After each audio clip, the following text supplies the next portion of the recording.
சுருக்கமாக இன்றைக்கு இந்த உயிர்த்தெழுந்த நாளிலே வந்த யாவர் கர்த்தர் நாமத்தில் நன்றியை தெரிவித்துக் கொள்கிறேன். உயிர்த்தெழுந்த நாளுக்கு மட்டும் வந்தவங்க நன்றி சொல்ல மாட்டேன். அல்லேலூயா. நம்ம பெஸ்ட் விசுவாசி இருக்கணும், ஃபஸ்ட்டு விசுவாசி இருக்கக்கூடாது. பெஸ்ட் விசுவாசி என்ன? பாரந்தோ சர்ச்சில் இருப்பான். ஃபஸ்ட் விசுவாசி பண்டிகை நாள் விசுவாசி. அல்லேலூயா. ஆமாம், இந்த பண்டிகை என்பது சரி அதெல்லாம் வேண்டாம், விட்டுறலாம் பிரச்சனை. அப்போ நான் கவனிங்க, நீங்கள் வாரந்தோறும் சர்ச்சுக்கு வருவது நல்லது. அப்போ வாரம் நான் விசுவாசிக்கிறேன், வாரந்தோறும் சண்டே இயேசு உயிர்த்தது நாள். அல்லேலூயா. அதனால் சண்டே என்ன செய்ய ஒரு முக்கியத்துவம் படுத்தியிருக்கிறார். ஆமென். வந்து கலந்து கொள்ள கர்த்தருடைய ஆசீர்வதிப்பாராக. நம்முடைய சபையினுடைய ரெண்ட் வந்து சில பேருக்கு தெரியும், சில பேருக்கு தெரியாது. 25,000 பே பண்ணுறோம் மாதம் மாதம். 25,000 பே பண்ணும் பொழுது போன மாதமும் ஜனவரி மாதமும் பிப்ரவரி மாதம் 2 மாதம் எனக்கு ஷார்ட்டேஜ் இல்லாமல் கரெக்டாக கொடுத்துட்டாங்க. மார்ச் ரெண்ட்டை நம்ம என்ன செய்ய ஏப்ரலில் கொடுப்போம், ஏப்ரல் ரெண்ட்டை மேலே கொடுப்போம். இந்த மார்ச் மாதம் கொடுக்குற நிறைய பேர் கை விட்டுட்டாங்க. நான் உங்களுக்கு அன்பை ஒரு காரியம் சொல்கிறேன். நம்ம ஊழியத்தில் வரோம், ஊழியத்தில் நமக்கு ஒரு பங்கு இருக்குது. அல்லேலூயா. ஒரு மெசேஜ் கொடுத்தாங்க எஸ்தர் கடைசியில். அனிதா சொல்லும் பொழுது, நீ தசமபகாலில் உண்மையாக இருக்கிற நல்லது தான், ஆனால் என்ன சொல்லக்குள்ள அதிகமாக கொடுக்குறன்ற பெருமை இருக்குது என்று சொல்லி சொன்னாங்க. தசோமா என்பது ரோமர் 13:7 வாசிங்க. சீக்கிரம் வாசிங்க, சீக்கிரம் முடிச்சு முடிக்கிறேன். ரோமர் 13:7. செலுத்துங்கள், செலுத்த வேண்டுமோ வரியையும்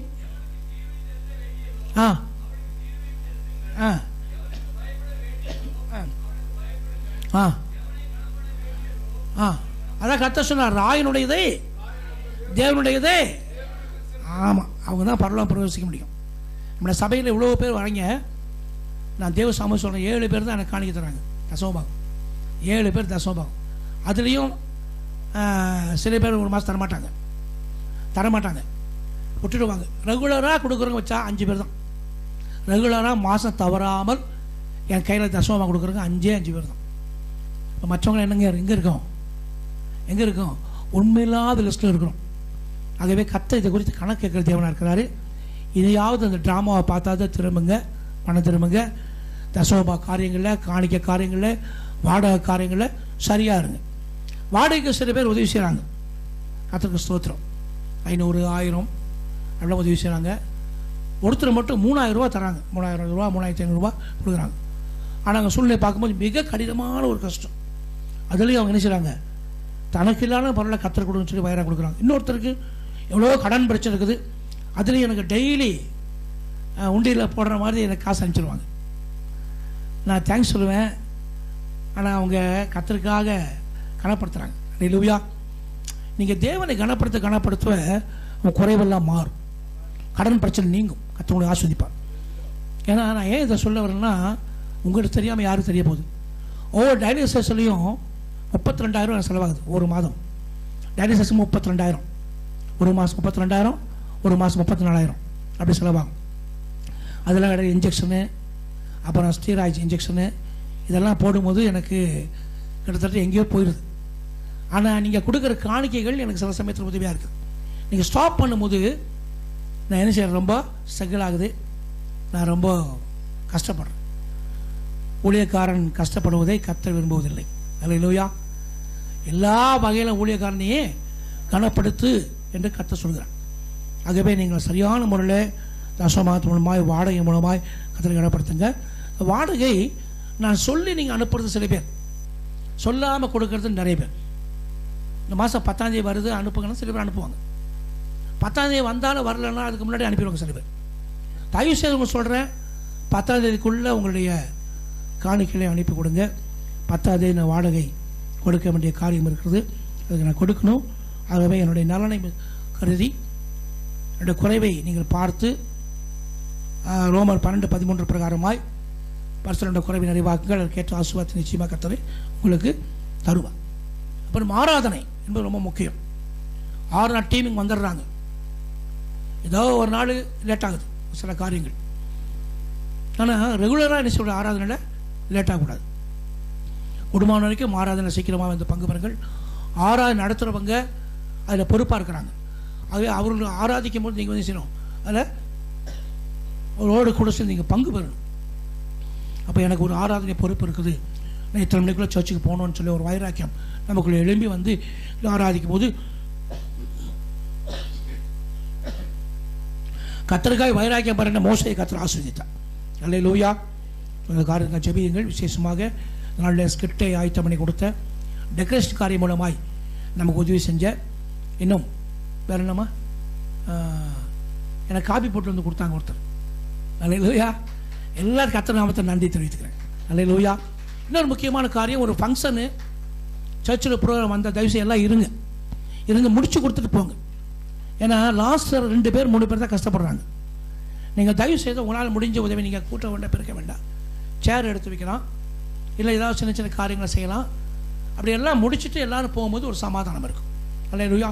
ஏதாவது முக்கியமான வேலை வீட்டில் இருந்தால் நீங்கள் போங்க, இல்லை டியூட்டிக்கு போகணுமா நீங்கள் போங்க, பரவாயில்ல. மற்ற சமயத்தில் நீங்கள் இருந்து உதவி செய்வது அது நலமாக இருக்கும். கர்த்தர் ஆஸ்வதிப்பாராங்க. அல்லேலூயா. அல்லேலூயா. கர்த்தருடைய செய்திகளை கடந்து போகிறோம், வாசிக்கிறோம். ஏசாயா தீர்க்க புஸ்தகம் 25:8 அவர் மரணத்தை ஜெயமாக விளங்குவார். கர்த்தராகிய தேவன் எல்லா முகங்களிலிருந்தும் கண்ணீரை துடைப்பார். நம்ம ஜனத்தின் இயேசு கிறிஸ்து கொல்கதா மலையிலே மரணத்தை ஜெயமாய் விளங்கினார். ஏன் மரணத்தை விளங்க வேண்டும்? மனுஷனுக்கு கொடுக்கப்பட்ட ஒரு பெரிய தண்டனை மரணம். அல்லேலூயா. மரணத்தை ருசி பார்ப்பவர்கள் பரலோகத்துக்குள்ள வரவே முடியாது. அல்லேலூயா. அல்லேலூயா. மரணத்தை ஜெயித்தவர்கள் தான் பரலோகத்தில் பிரவேசிக்க முடியும். ஆதி காலம் முதல் வசனம் நான் சீக்கிரம் முடிக்கிறேன். வசனம் நோட் சொல்றேன், நோட் பண்ணிக்க, படிக்க வேண்டாம். ரோமர் 5:14 பிரகாரமாய் ஆதாம் செய்த பாவம் மரணமானது பாவம் செய்யாதவர்களையும் ஆண்டு கொண்டது. இப்போ ஆண்டவர் இயேசு கிறிஸ்து ஆண்டு கொண்ட பாவத்தை இருந்து விடுதலை தந்து பரிகாரியாய் பூமியில் வந்து பாவத்தை சுமந்து மரணத்தை ஜெயித்த ஒரு ஜீவனுள்ள தேவனாய் அவர் எழுப்பினார். அல்லேலூயா. எபிரேயர் 2:14-15 வாசிக்கும் போது ஜீவகாலமெல்லாம் அடிமை மரண பயத்தில் இருந்த உங்களை என்னையும் அவர் விடுதலை ஆக்கினால் வேதத்தில் வாசிக்கிறோம். அப்போ மரணத்தில் ஒருவன் மரணத்தில் நீடித்திருந்து மரணத்துக்குள்ள பிரவேசிக்கிறவனால் அவன் பரலோக ராஜ்யத்தில் வரவே முடியாது.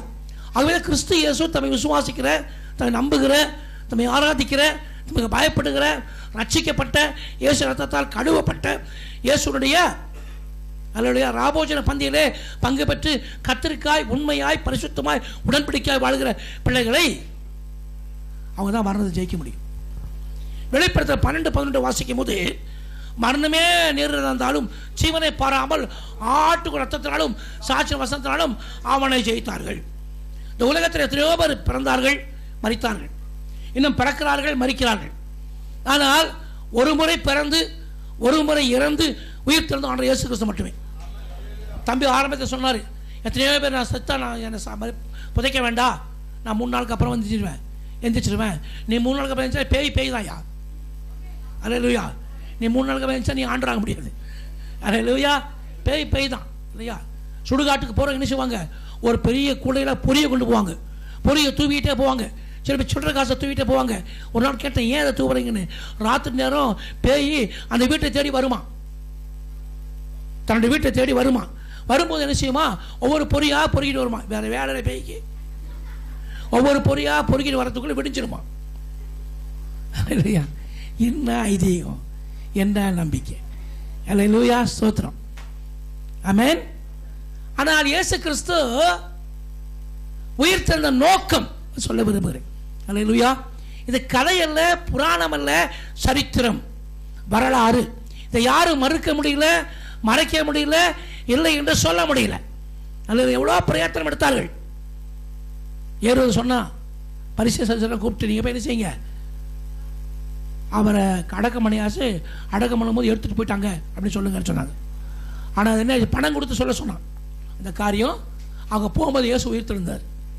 அல்லேலூயா. இப்போ இயேசு ஒருவர் தான் உயிர் தெழுந்தவர், ஆணித்தரமாக சொல்ல முடியும். அவர் ஏன் உயிர் தந்த ஒரு 7 காரியங்களை சுருக்கமாக சொல்லி முடிக்கிறேன். முதல்ல வாசி யோவான் சுவிசேஷம் Gospel of John chapter 11 verse 25 and 26. நானே உயிர்த்தெழுதும் ஜீவனமா இருக்கிறேன், என் விசுவாசிக்கிறவன் மரித்தாலும் பிழைப்பான், உயிரோடு விசுவாசிக்கிறவன் என்றைக்கு மரியாமல் இருப்பான். இயேசு கிறிஸ்து நானே உயிர்த்தெழுதும் ஜீவனும், நானே ஆண்டவர், என்னை தவிர வேற ஆண்டவர் இல்லை என்று நிரூபிக்கும்படியாக இயேசு உயிர்த்தெழுந்தார். அல்லேலூயா. இரண்டாவதாக அவரை நம்பி அவருக்காக காத்திருக்க பிள்ளைகளுக்கு நித்திய ஜீவனை கொடுக்கும்படி உயிர்த்தெழுந்தார். அல்லேலூயா. மூன்றாவதாக இயேசு உயிர்த்தெழுந்த நோக்கம் தேவ சாயலை இழந்து போன மாதாமி சந்ததியாகிய ஆபிரகாம் சந்ததியாக உங்களுக்கு கிடைக்கும் மீண்டும் தேவ சாயலை தந்து இயேசுவை போலவே என்றென்றைக்கு உயிரோடு இருக்கும்படிக்கு உயிர்த்தெழுந்தார். அல்லேலூயா. நான்காவது நம்மை இரண்டாம் மரணத்துக்கு ஆளாக்காமல் மரணம் விழுங்காதபடி மரணத்தை நாம் விழுங்கும்படியாக மரணம் ஜெயிக்கும்படியாக இயேசு மரணத்தின் மேலே ஒரு அதிகாரத்தை தேவனுக்கு தந்தார். அதான் வேதம் சொல்லுவது 1 கொரிந்தியர் 15ஆம் அதிகாரம் 55 வசனம். மரணமே 58 மரணமே கூறு 56 மரணமே உன் கூறு எங்கே, பாதாளமே. இந்த வசனம் எத்தனை பேர் தியானிச்சிருக்கிறீங்க?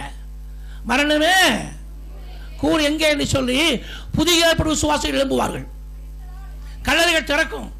27ஆம் அதிகாரம் மத்திய 27 51 52 அநேக கல்லறைகள் திறந்தன. அங்கே உள்ள பரிசுத்தவான்கள் எழுந்திருந்து பரிசுத்த நகரத்துக்குள்ள பிரவேசிப்பார்கள் என்று சொல்கிறார்கள். அல்லேலூயா. அப்ப என்ன வசனம் சொல்லுது? பழைய விசுவாசிகள் பாதாளத்தை ஜெயித்தவர்கள், புதிய விசுவாசிகள் மரணத்தை ஜெயித்தவர்கள். அப்ப ஒரே நாளிலே சல பொழுதிலே பெரிய ஒரு கூட்டம் எழும்பும். பரிசுத்தவான்கள், பழைய பரிசுத்தவான்கள் பாதாளமே உன் ஜெயம் எங்கே என்று சொல்லி ஜெயம் விளக்கம் விடுவார்கள். புதிய விசுவாசிகள் மரணமே உன் கூர் எங்கே என்று ஜெயம் விடுவார்கள். ரெண்டு பேரும் இமைப்பொழுது பரலாம் போவாங்க. வாசிக்கலாம். வெளிப்படுத்தின 11ஆம் அதிகாரம் 9 பிரகடன 11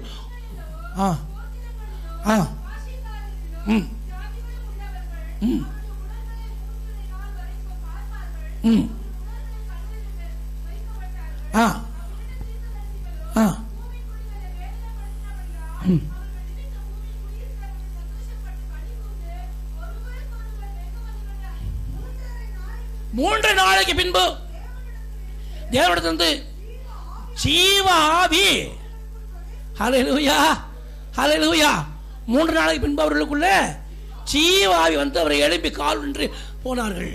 ஹல்லேலூயா ஹல்லேலூயா.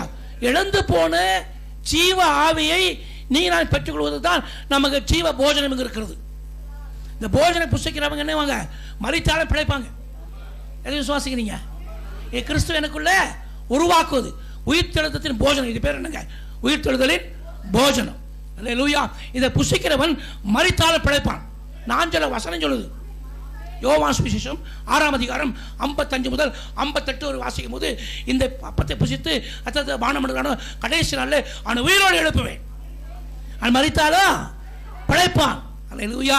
அப்படினால் மரணம் என்னை அடைத்து வைக்க முடியாது, கல்லறை என்னை அடைத்து வைக்க முடியாது, இந்த பூமி என்னை அடைத்து வைக்க முடியாது. பூமி பிளந்தது, பெரிய நிலநடுக்கம் உண்டாயிற்று, கல்லறைகள் பிளந்தது. அல்லேலூயா. ஆனால் சில கல்லறைகள் மூடப்பட்ட நிலைமையில் இருக்கும், பரிசுத்தவான் கல்லறை மட்டும் பிளக்கும். அல்லேலூயா. என்ன சொல்லுது லூக்கா 24:6? அவர் இங்கே இல்லை. அல்லேலூயா. அப்ப என்ன செய்வாங்க? கல்லறையில் நிறைய பேருக்கு நான் கல்லறை கொடுத்துட்டு போன்னு சொன்னேன். நம்ம கல்லறை வேண்டாம், கல்வாரி போதும் நமக்கு. நான் செத்து போனால் எங்கே வைக்கிறேன் எனக்கு என்ன தெரியும்? அல்லேலூயா. ஆமாம், அல்லேலூயா. வேதம் சொல்லுது, உயிர் திறந்த ஆண்டவர் எதற்காக உயிர் திறந்தார்? காலையில் பார்த்தா, ஒன்று நானே உயிர்த்து ஜீவனமாக இருக்கேன்னு சொல்லி நானே மெய்யான நிரூபிக்கும்படி உயிர் திறந்தார். ரெண்டாவதாக நித்திய ஜீவன் எனக்கு தரும்படியாய் உயிர் திறந்தார். மூன்றாவதாக தேவ சாயலை அடைந்து நான் இமைப்பட மறுரூபமாகி அவரோடு கூட போகும்படி உயிர் திறந்தார். நாலாவதாக மரணத்தை ஜெயித்து, மன அதிகாரியாக சாத்தானை ஜெயித்து நரகத்தை நான் பாதாளத்தில் வாசல்கள் மேற்கொள்ளாதபடிக்கு நான் உயிர் தரும்படியான அபிஷேகத்தை எனக்கு வைத்தார். அல்லேலூயா. ஐந்தாவதாக இயேசு அவரோடு கூட நான் சிங்காசனங்களை உட்காரும்படி உயிர் தந்தார். கரங்களை சோதரிக்கலாமா? எங்கேயே நம்ம சிங்காசனம் உட்கார வச்சுருக்கிறாங்களா? இங்கெல்லாம் கீழே சில பேர் கீழே உட்காந்துருக்கிறீங்க, ஆனால் அன்னைக்கு சிங்காசனம் உட்காந்துருப்பீங்க. அப்போ யாரும் கொண்டு வந்து இங்கே கூட நான் உட்காரன்னு கேட்க மாட்டாங்க. அல்லேலூயா. வேதனை சொல்லுது, வாசிக்க வேண்டாம், படிச்சிருங்க, வாசிக்க வேண்டாம், மைண்டில் வச்சுங்க. யோவான் சுவிசேஷம் 17ஆம் அதிகாரம் 23, 24, வெளிப்படுத்தல் 3:21. நான் எங்கே இருக்கிறேனோ அங்கேயும் என் விசுவாசிகள் என் அன்பார்கள் இருக்கும்படிக்கு அருள் செய்ய வேண்டும். அவர் எங்கே இருக்கிறார்? பிதாவின் வலது பக்கத்தில் இருக்கிறார். உயிர் திறந்த ஒவ்வொருவனும் பிதாவின் வலது பக்கத்தில் போவான். ஒரு சம்பவங்களை சொல்றேன். ஸ்தேவான் மரிக்கிறாரு, தரிசனம் வருகிறது, வானம் திறக்கிறது, பிதா சிம்மாசனம் அமர்ந்திருக்கிறார். இயேசு அவரும் அமர்ந்திருந்தார். ஸ்தேவான் மரணத்தை பற்றி எழுப்பி நிற்கிறார். ஒரு பரிசுத்தமான கணம் பாருங்க, மகிமை பாருங்க. அல்லேலூயா. ஆகவே கடைசியாக இயேசு நீ நானும் அரசாட்சி செய்யும்படி உயிர் தருகிறார். அவள் அரசாட்சியில் நினைச்சிடும், நிச்சயமாய் பிரவேசிப்போம். வேதம் சொல்றது, இயேசுவை போல ஒருவர் உயிர் தெழுந்ததும் இல்லை, உயிர் தெழ போவதும் இல்லை. இல்லையா? லூக்கா சுவிசேஷம் 20ஆம் அதிகாரம் 35 to 38 வரைக்கும் வீட்டில் வாசித்து பாருங்க. லூக்கா சுவிசேஷம் 14ஆம் அதிகாரம் 14வது வசனத்தை வாசித்து பாருங்க. அல்லேலூயா. உயிர்த்தெழுதலின் சாயலை அடையும்படிக்கு, உயிர்த்தெழுதலின் நீதிமான உயிர்த்தெழுதலில் பங்கு பெறும்படிக்கு உங்களை என்னையும் அவர் தெரிந்து கொண்டார். அல்லேலூயா. அப்ப நம்மள யாரு? உயிர்த்தெழுந்த விசுவாசிகள். அல்லேலூயா. உயிர்த்தெழுந்த விசுவாசிகள் என்ன காரியம்? பாவத்தை ஜெயித்தவன், அக்கிரமத்தை ஜெயித்தவன், சாத்தானை ஜெயித்தவன். அல்லேலூயா. என்ன பேசாம ஆயிட்டீங்க? உயிர்த்தெழுந்த விசுவாசம் யாரு? நிறைய விசுவாசிகள் இருக்கிறாங்க, இன்னும் உயிர்த்தெழாம இருக்கிறாங்க, பேப்டிசம் எடுக்காம இருக்கிறாங்க. பேப்டிசம் உயிர்த்தெழுந்த ஒரு அடையாளங்க. அல்லேலூயா. அவரோடு மரிப்போமான அவரோடு கூட. ஆமா. அல்லேலூயா. அல்லேலூயா. ஆகவே தேவஜனது காலை வேளையில் இயேசு கிறிஸ்து நானே உயிர்த்த ஜீவன் கருத்து சொன்னார். மரண ஜெயமா விளங்கினார். எல்லாம் முகந்த கண்ணீரை துடைத்தார், முக நீக்கி போட்டார், நிந்தையெல்லாம் மாற்றி போட்டார். அல்லேலூயா. கர்த்தர் செய்ய மாத்திரம் தேவன் அல்ல, தூரத்துக்கு தேவனா இருக்கிறார். நீ தூரத்தில் நிற்கிறாயா? வா, உனக்காக தான் என்னை பார்த்து கொண்டே இருக்கிறார். இயேசுவின் கண்கள் யாரை பார்த்து கொண்டு இருந்தது? உன்னை பார்த்து கொண்டே இருந்தது. இல்லையா? இன்னைக்கு உன் கர்த்தர் கண்கள் இன்னைக்கு என்ன பார்க்குது? சீக்கிரம் வந்துரு, இந்த உலக பெரிய அழிவை சந்திக்க போகுது. அல்லேலூயா. அந்த அழிவிலே அழிந்து போகாதபடிக்கு என்னை பின்பற்றி வா. அல்லேலூயா. வேதம் சொல்றது கர்த்தர் வசனங்களை ஆஸ்வதிப்பாராக. ராபஞ்சமத்தில் ஆயத்தமாக இருப்பவங்க சீக்கிரமாய் ஆயத்தமாடி கிறிஸ்து சொல்லுங்க அவங்களை கற்றுக்கொள்கிறேன். ஆமென். நம் அனைவருமாய் ராபோஜ